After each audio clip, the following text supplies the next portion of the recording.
আসসালামু আলাইকুম প্রিয় ইউটিউব বন্ধুরা, কেমন আছেন? আজকে আমি আপনাদের সাথে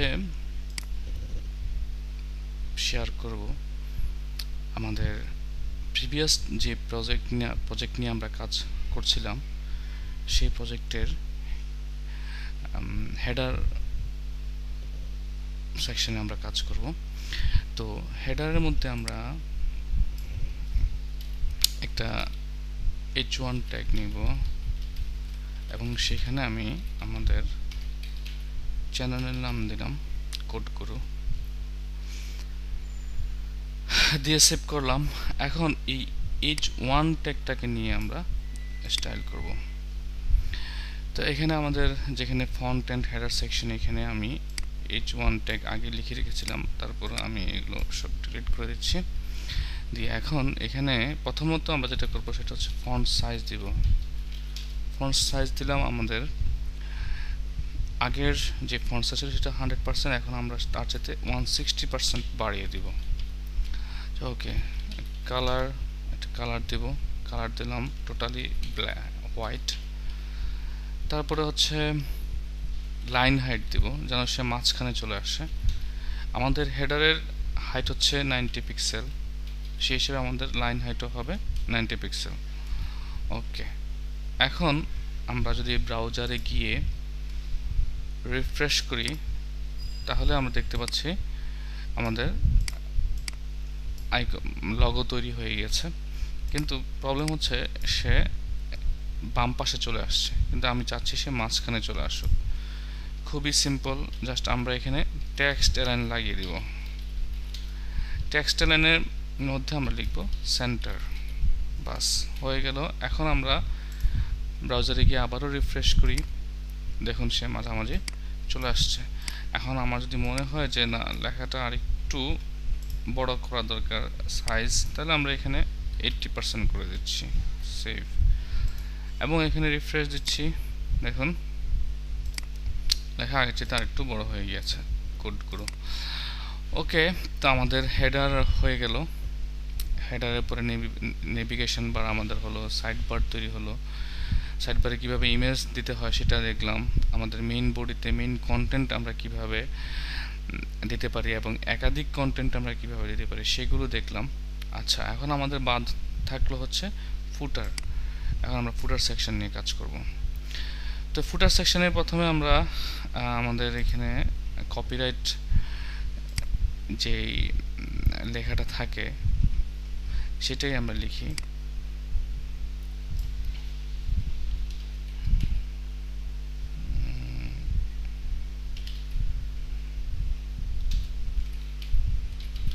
copyright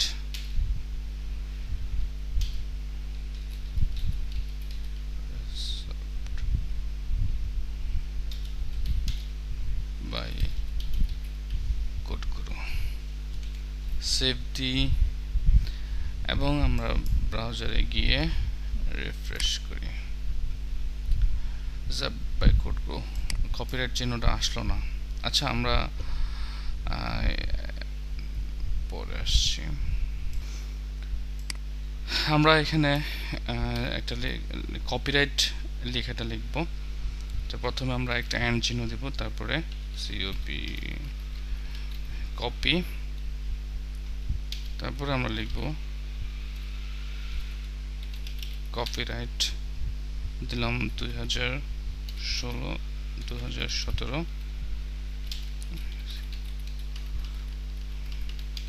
by code Guru, by code গুরু, এইটুকুই লিখলাম। ওকে, সেভ এবং ব্রাউজারে গিয়ে আমরা রিফ্রেশ করি, দেখুন চলে আসছে কপিরাইট 2016-2017 বাই কোড গুরু। হ্যাঁ, আমাদের এটা হয়ে গেল। আচ্ছা, আমরা এখন এই লেখাটাকে একটু স্টাইল করব।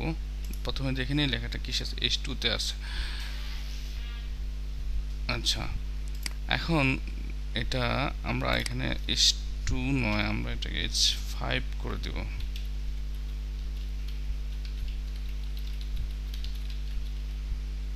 ফন্ট সাইজ 102%,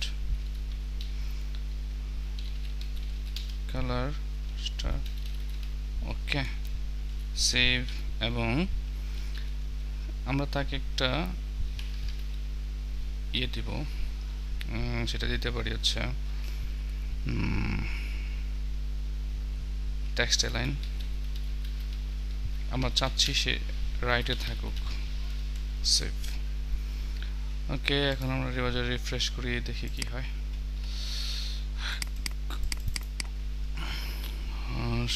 কিছু চেঞ্জ হয়নি, তার কারণ হচ্ছে আমরা এখানে 5 সেভ এবং রিফ্রেশ, দেখুন চলে আসছে কপিরাইট 2016-2017 বাই কোড গুরু। ওকে, এখন আমরা এই পাশে দুটো তিনটে বাটন দিব, একটা হচ্ছে কন্ট্যাক্ট আস আর একটা হচ্ছে দিতে পারি অ্যাবাউট আস, আরেকটা দিতে পারি হোম। তিনটি বাটন আমরা এখানে যোগ করব। ঠিক আছে, আমরা এখানে একটা ডিপ নিব, তার আইডি দিব ফুটার বাটন, ওকে। তারপরে ডিপ ক্লোজ করব। এখন এই ডিপের ভিতরে আমরা ইউএল নিব,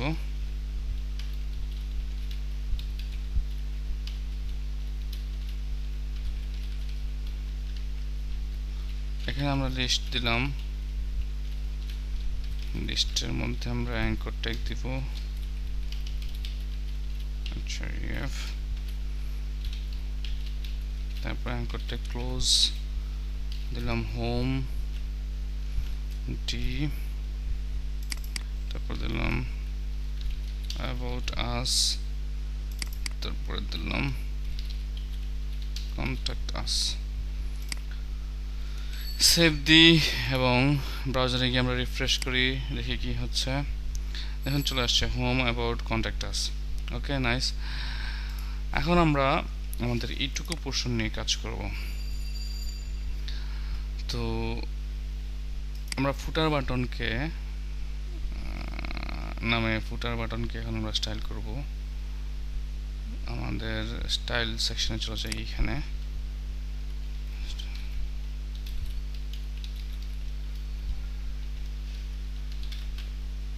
সম্ভবত আমি এখানে হাইফেন দিয়েছি, ওকে। নাও এখন আমরা এটার একটা উইডথ আমরা দিব না, জাস্ট এই হাইট দিব, হাইট দিব, দিলাম 30 পিক্সেল। উইডথ তো দিব, কারণ হচ্ছে আমি চাচ্ছি না সে টোটালটা হয়ে যাক। আমি উইডথ দিলাম 600 পিক্সেল এবং ব্যাকগ্রাউন্ড কালার দেব হচ্ছে স্টার, আমরা একটা কালার পছন্দ করি, এই কালারের মধ্যে আমরা কিছু চেঞ্জ করে দিয়ে দেখি কি হয়, কি কালার নেয় সে। এখানে আমরা 5 দিলাম, এখানে 5 দিই, এখানেও 5 দিই, তাহলে কি হয় দেখি। রিফ্রেশ,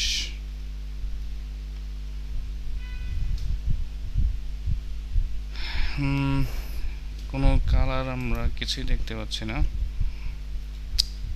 আচ্ছা, আমরা তার চেয়ে ভালো আমরা এখান থেকে একটা HTML কালার পিকার থেকে আমরা কালার নিয়ে নিই। এখানে আমরা একটু ভালো কালার নিই,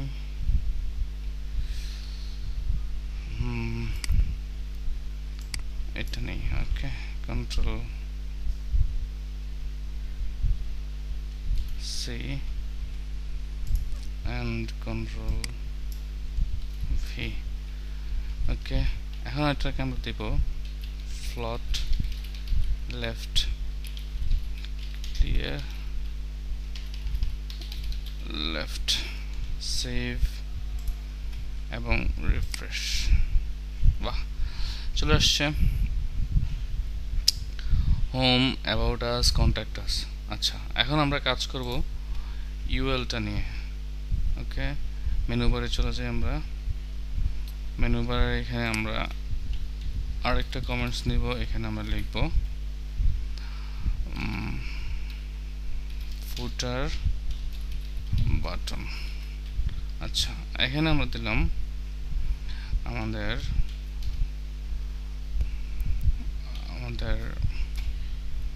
ডিপের নাম হচ্ছে ফুটার বাটন ইউএল। আমরা এখানে দেব লিস্ট স্টাইল নাম। ওকে, সেভ, এবং আমরা এটাকে রিফ্রেশ করি। আমাদের বাটনগুলো উঠে গিয়েছে, অর্থাৎ এখানে যে বোল্টগুলো ছিল সেগুলো চলে গিয়েছে। আচ্ছা, এখন আমরা তাকে কাজ করব হচ্ছে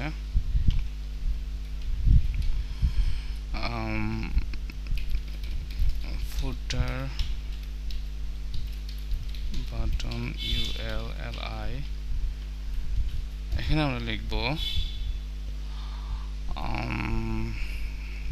এলআইটা আমরা কি দিতে পারি, উপর থেকে কপি করে নিয়ে আসে।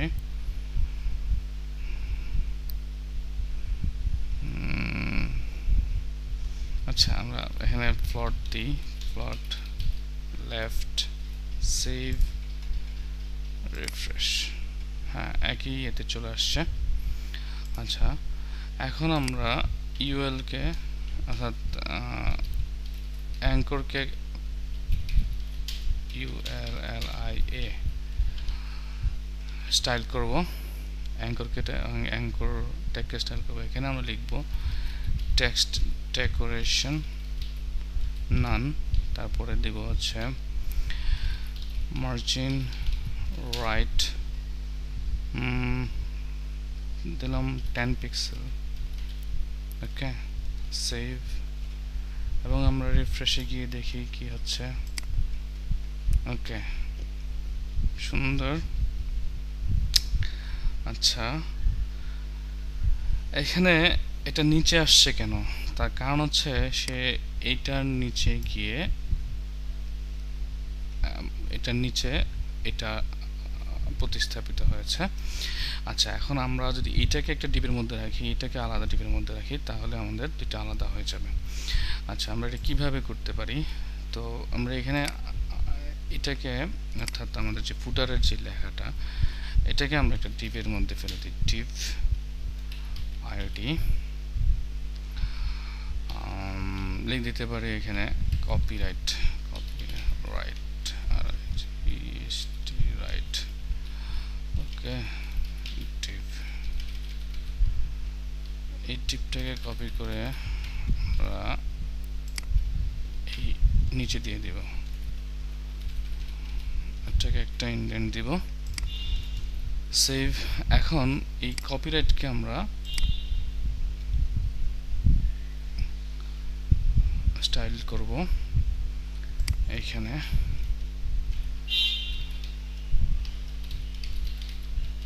কপিরাইট, এটাকে ফ্লোট দিব রাইট।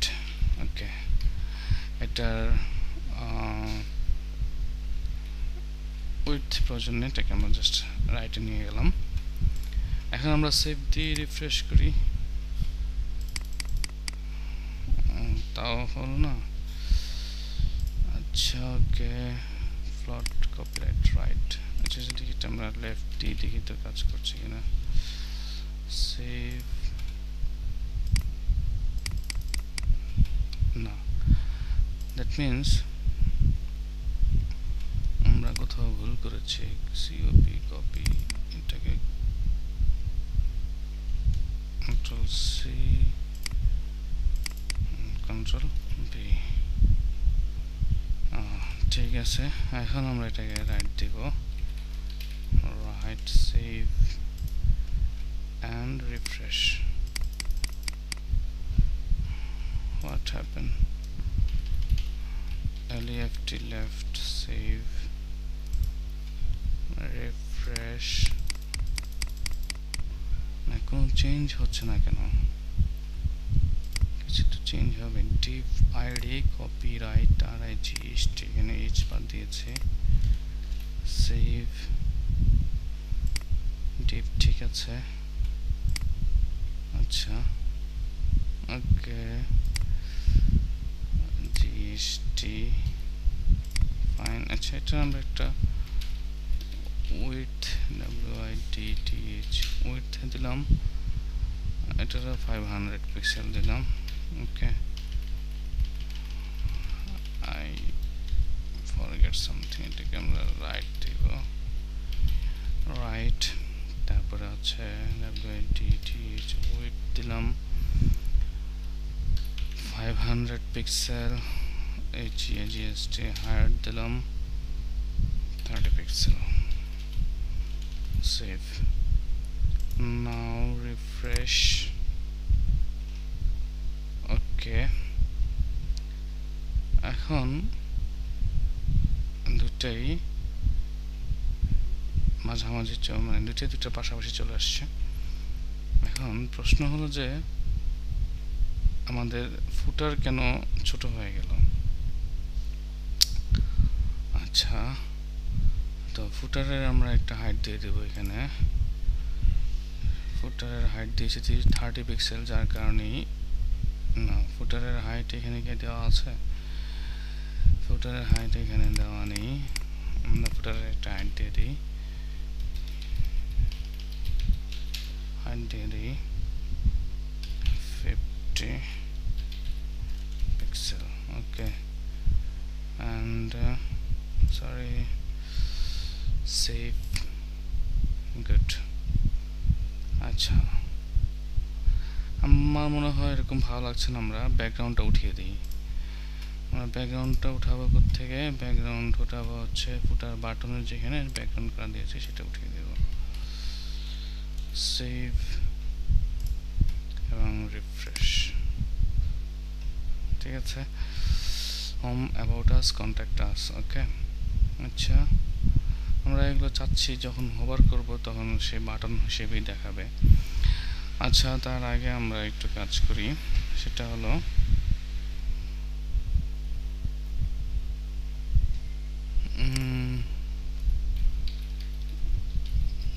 Font size 110। ওকে, তারপরে হচ্ছে ফন্ট কালার মানে কালার স্টার FFF। ওকে, ঠিক আছে, সেভ। এখন হচ্ছে স্টার ফুটার হোভার, আমরা এখানে দিব সি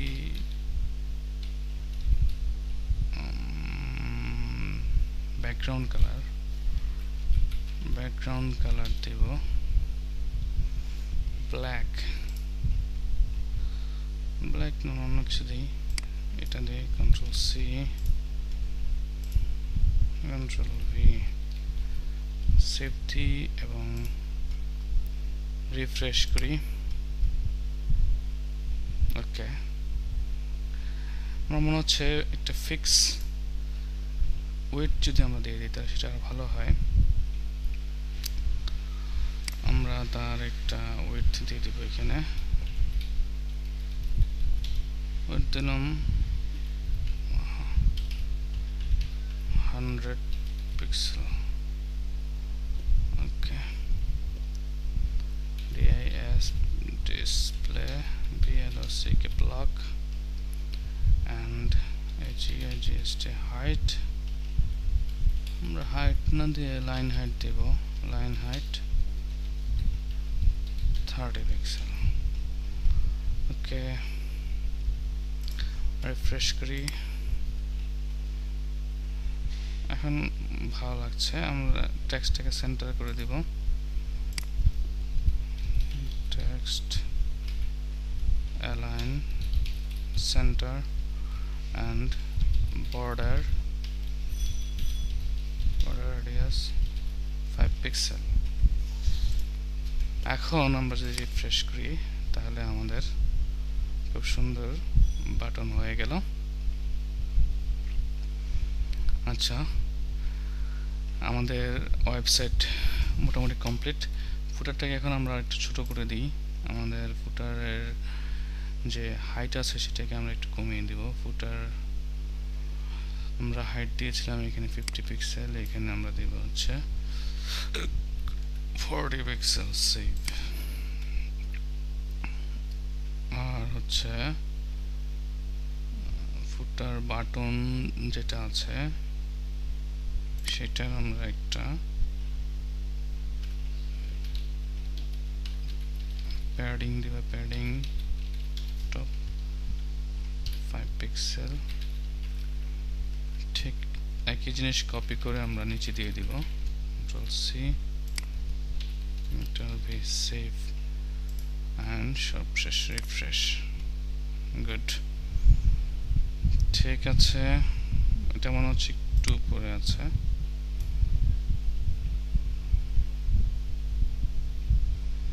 আচ্ছা, আমরা কপিরাইটটাকে একটু নিচে নামিয়ে দেব, প্যাডিং টপ এখানে তার 10 পিক্সেল 8 পিক্সেল দিই, সেভ রিফ্রেশ।